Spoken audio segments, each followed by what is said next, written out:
I want your take on some of these insane statistics. More than half of Americans currently cannot cover a $1,000 emergency. And on top of that, 1 in 5 car buyers has a payment above $1,000 a month. Is this the fault of the American economy, or are people just spending themselves into oblivion? I think it's partially lack of financial education, obviously, number one. And number two, impulse control, zero. A lot of Americans just have no impulse control. They go to a car dealership, they see their shiny new toy, they want that shiny new toy.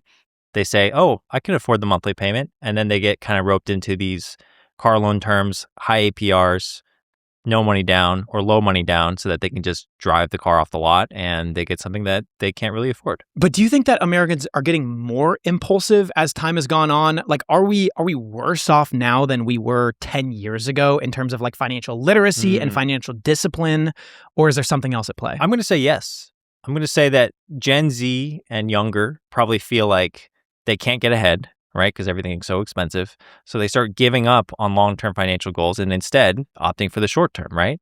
Renting something that is really nice to live in and also, getting a luxury car that they probably can't afford because they're like, well, what's the point in saving for a house?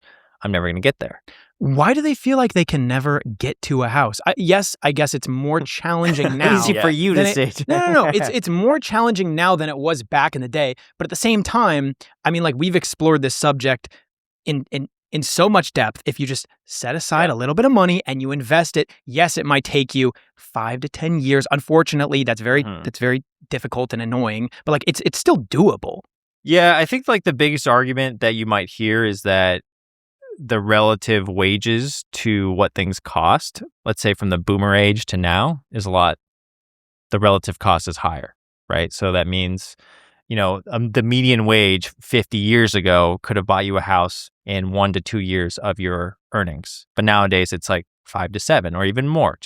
And even for the down payment in a lot of these places, people have to work 10 years before even saving enough money to get that down payment. Do you think at the crux of it all, it's truly just home ownership? Because a lot of other things have gotten cheaper relative to wages. Like a lot of things in the technology sector, microwaves, phones on average, like things are decreasing in cost relative to the increase of wages. But homes, obviously, there's been a huge change in terms of affordability. Yeah, I mean, I think that's also like the narrative that we're kind of taught, right? Which is like the American dream is owning a house. So that is kind of the benchmark that people kind of judge their own personal finances against. And so if that's like the ultimate financial goal for a lot of people to have a house and then to have a family, which is the point of life in America, then if they can't really afford these homes anymore, then I can see why they would just be like, all right, well, I'm going to YOLO my money on 𝗪𝗪, or I'm going to YOLO my money on, let's say, $1,000 car payment. So part of me wonders if buying a home is not actually the goal anymore. Like I think that other people just want to get rich.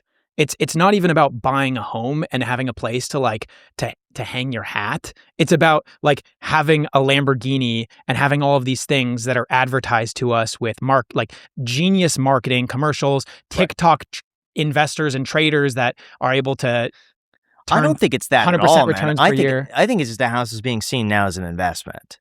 It's like a wealth building vehicle. You think people are still in the same mindset as they were previously?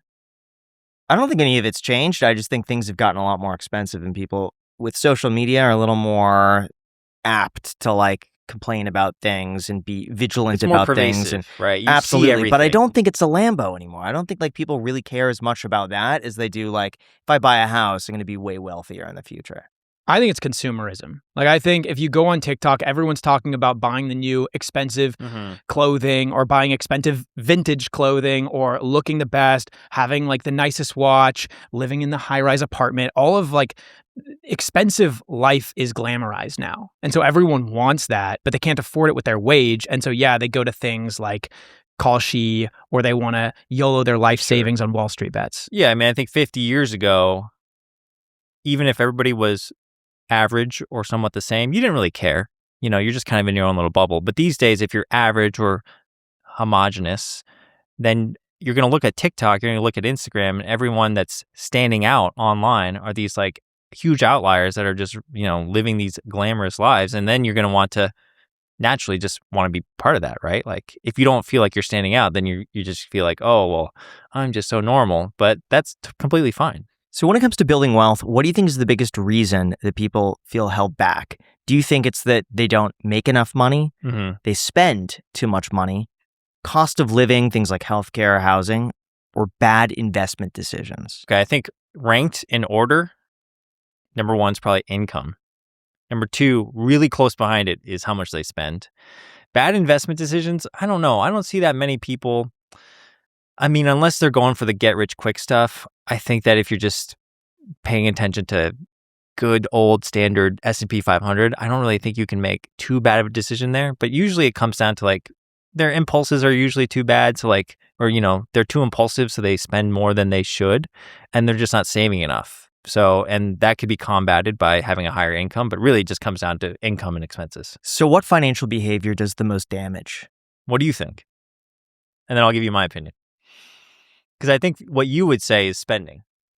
It would be spending, but I would say, assuming I don't say spending, is complacency. It's just feeling like I'm doing good enough not to try for something better, or that things are lukewarm and they aren't bad and other people have it worse. But, my situation's decent. It could be better, but it's okay. And from that, you just kind of stay in that like middle ground where you're just kind of like treading water a little bit, but you're never going to go any more than that. I tend to agree. I think it's realistically spending. I don't think it's an income problem. I think it's a spending problem. And you can see this because people earning up to $150,000 a year are still paycheck to paycheck. No reason for them to be paycheck to paycheck. But if it's not spending, then realistically, I think it's an attention problem. I think it's lack of awareness. That's what I was going to say, is lack of awareness to what is going on in their financial life. You cannot improve upon something if you aren't paying attention to it. Yeah. If you're just ignorant to it, then it's just going to fester and spiral down.